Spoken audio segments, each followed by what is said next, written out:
हसन के बयान पर शहाबुद्दीन बरेलवी का बयान भी सामने आ गया। वो कह रहे हैं कि प्राकृतिक आपदा धर्म नहीं देखती है, राजनीति या धर्म का रंग देना इसे बहुत ही गलत है। सुनिए जरा पहले आप ये बयान। इंसाफ होता है, इसको जो है इस्लाम मजहब से या हिंदू मजहब से जोड़ के जो लोग देखते हैं तो ये उनकी बेवकूफी है। और ये खुदा से तो दुआ करना चाहिए कि कहीं भी कोई इस तरह की आफत नागहानी नहीं हो और कोई भी इलाका मुश्किल में गिरफ्तार न हो। इसका न मुसलमानों पर जुल्म ज्यादती से संबंध है, न हिंदुओं से इसका ताल्लुक है। ये एक आफत नागहानी है। नाजिम खान साहब, आपने सुना क्या कह रहे हैं बरेलवी? आप तो अल्लाह के इंसाफ तक पहुंच गए, आप तो एसटी हसन से भी 2-4 कदम आगे निकल गए थे। हाँ, अगले से देखिए, जो मैंने कहा, मैंने देखिए एक प्रकृति का नियम बताया, लेकिन हम लोगों को बड़ा दुख है यार। देखिए एसटी हसन साहब, अरे भाई क्या है ये प्रकृति का नियम? एक मिनट, प्रकृति का क्या नियम है इसमें? है ये कुदरती आपदा है। अगर वहां इस तरीके की घटना सामने आई, आपको लग रहा है कि जो सैलाब आया या कहीं भूस्खलन होता है, चट्टान खिसकता है, तो पूछता है पहले कि हिंदू हो कि मुसलमान, तुम्हारे ऊपर आकर गिरे ना गिरे? ये होता है क्या? हाँ, अगले से देखिए, मैंने कहा कि हम एसटी हसन साहब के बयान का समर्थन नहीं करते, उनका ये निजी बयान हो सकता है। और देखिए मैंने तो अपना लेकिन आपने अल्लाह का इंसाफ कह दिया, इसका क्या मतलब निकालूं मैं?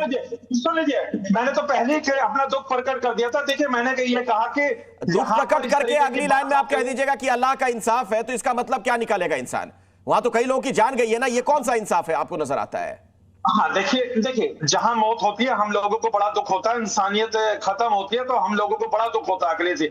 और रही बात यहाँ पर, देखिए पहाड़ जिस तरीके से फिसलते हैं या आपदा आती है, तो ये बहुत ही सोचने वाली बात है। और देखिए हम लोगों को अल्लाह से दुआ करनी चाहिए कि ऐसे आपदा ना हो, हिंदू मुसलमान सब एक साथ मिलजुल करें। लेकिन यहाँ पर दरगाह और मस्जिदों को जिस तरीके से टारगेट किया जाता है, अरे अमित तो सुन लीजिए भाई, पेट में दर्द होने लगता है। आपदा में भी हिंदू मुसलमान मेरे भाई बात सेवा करने पहुंचो ना। इस तरह से राष्ट्रीय स्वयंसेवक के स्वयंसेवक सेवा करने पहुंचते क्यों नहीं हो? जब फ्लड आती पहुंचते क्यों नहीं हो? सेवा क्यों नहीं करते? आपदा में हिंदू मुसलमान करने बैठ जाते हो यहाँ पर। एक एक करके बोलिएगा, चूंकि स्काइप के जरिए आप लोग कनेक्टेड है, तो अगर हम लोग सभी एक साथ बोलेंगे कोई किसी को सुन नहीं पाएगा।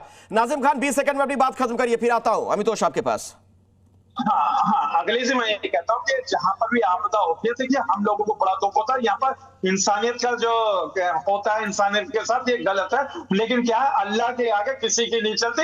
मेरा कहने का मतलब यह है कि जो भी वो बेहतर फैसले करता है अल्लाह ही जानता है। हम तो सिर्फ अल्लाह से दुआ कर सकते हैं, अल्लाह सबकी रक्षा कर, हिफाजत कर। तो बताइए मैंने कौन सी बात? अरे भाई आप इसको इसमें अल्लाह का फैसला कह रहे हैं, मतलब क्या आपको लगता है कि कोई भी ऊपर वाला किसी भी धर्म के जो भगवान है, अल्लाह है, क्या वो ये चाहेंगे कि लोगों की जान चली जाए? आप इसे इंसाफ तक शब्द आपने इसमें दे दिया थोड़ी देर पहले जब आप अपनी बात कह रहे थे। अमितोष आपकी बात अधूरी रह गई थी।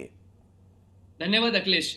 इतनी शर्मनाक बात है ये कि ये लोग इसमें भी हिंदू और मुसलमान की बात कर रहे हैं। क्यों वहां पे नहीं पहुंचते सेवा करने के लिए? क्यों एसटी हसन वहां सेवा करने नहीं पहुंचे? राष्ट्रीय स्वयंसेवक को लगातार कटघरे में खड़े करते हैं, लेकिन वहां स्वयंसेवक पहुंचता है। चाहे वो जूनागढ़ हो, चाहे वो गुजरात हो, चाहे देश का कोई सा भी कोना हो, चाहे फूड पैकेट्स बांटो, सेवा के लिए हम आगे रहते हैं। लेकिन एसटी हसन इस आपदा के अंदर में भी हिंदू मुसलमान करने दिखाता है कि ए फॉर आजमगढ़ खान पढ़ने वाले लोग और ए फॉर अखिलेश और डी फॉर डिंपल और एम फॉर मुलायम पढ़ने वाले पीडी पाठशाला के लोग आपदा के अंदर में भी हिंदू मुसलमान करेंगे। ये उनकी राजनीति देश ने देख लिया है। शरद जी, क्या समाजवादी पार्टी के नेताओं को इस पर माफी नहीं मांगनी चाहिए? एसटी हसन का जो बयान है। नहीं, देखिए अगर इससे अपनी राजनीतिक रोटियां ये सेक सकते हैं तो इसके इनके लिए तो बहुत अच्छी बात है। आप देखें कि भारत ने जब पेशावर में स्कूल में अटैक हुआ था, 150 बच्चे मारे गए थे, तो कोई सरकार का ऑर्डर नहीं था कि उस पर शोक मनाया जाए। भारत के हर स्कूल में शोक मनाया गया था कि ये बच्चे थे, ये किसी मजहब या किसी धर्म के नहीं थे, और जो मारने वाले थे वो भी अल्लाह अकबर कह रहे थे, जो मरने वाले थे वो भी अल्लाह अकबर कह रहे थे। यहां कोई हिंदू मुसलमान नहीं था। लेकिन जिस देश में हमें ये खोजना है कि हमें किस तरह अपने देश को बांटना है, किस तरह अपने समाज को बांटना है, किस तरह अपने धर्म या हमारे लोगों को धर्म में बांटना है, वो उस सोच के खिलाफ है ये। हमने जो सोशल डिलीवरी करी है उसमें हमने कोई जाति धर्म नहीं देखा। जो 18% थे उनको 37% बेनिफिट मिला है। पहले 1.25 लाख जो है हज यात्री जाते थे। माननीय मोदी जी ने सऊदी राजा से बात करके उनको अनुरोध किया कि जब दूसरी सबसे बड़ी मुस्लिम आबादी हमारे देश में है तो दूसरे सबसे ज्यादा हज यात्री भारत से जाने चाहिए। ये हमारी सोच है। 168 यहूदी धर्म के लोग हैं गुजरात में जिनको हमने माइनॉरिटी स्टेटस दिया, उन पे आप पंचायत का चुनाव नहीं जीत सकते। ये हमारा सेकुलरिज्म है। लेकिन इनका सेकुलरिज्म सिर्फ ये है कि साहब हिंदू मुसलमान करो और हिंदू धर्म में बांटो, संस्कृति में बांटो। जवाब दीजिए नूर अहमद, कुछ कहना चाह रहे हैं बहुत देर से, भाषा में बांटो। हाँ, नूर अहमद बहुत देर से कुछ कहना चाह रहे हैं, चल रहा है जिन्होंने देश को भाषा में बांटा। ये वो लोग हैं, इनकी सोच है कि साहब किसी भी तरीके से हमको अपनी रोटियां सेकनी, पीडीए लाओ जिसमें सवर्ण नहीं होंगे, जिसमें आदिवासी नहीं होंगे। नूर अहमद जी बोलिए। धर्म को जोड़ के हम अपनी सरकार चला लेंगे। एक तो अखिलेश जी ने हमारा नंबर काट के आपको दे दिया नंबर, क्योंकि आप भाजपा के प्रवक्ता हो। दूसरी बात ये हुई थी, इसके पहले आप अपनी पूरी बात विस्तार से रख चुके हैं। मुद्दे पे आइए ना, आप कहां चक्करों में पड़ जाते हैं नूर अहमद। आप तीसरी बार गए हो शरद जी के पास, इसलिए कह रहा हूं। हाँ, तो मैं बाकी नेताओं से भी तो बात कर रहा हूं, आपके पास भी आ ही गया। बोलिए, अपनी बात रखिए। सुन ले।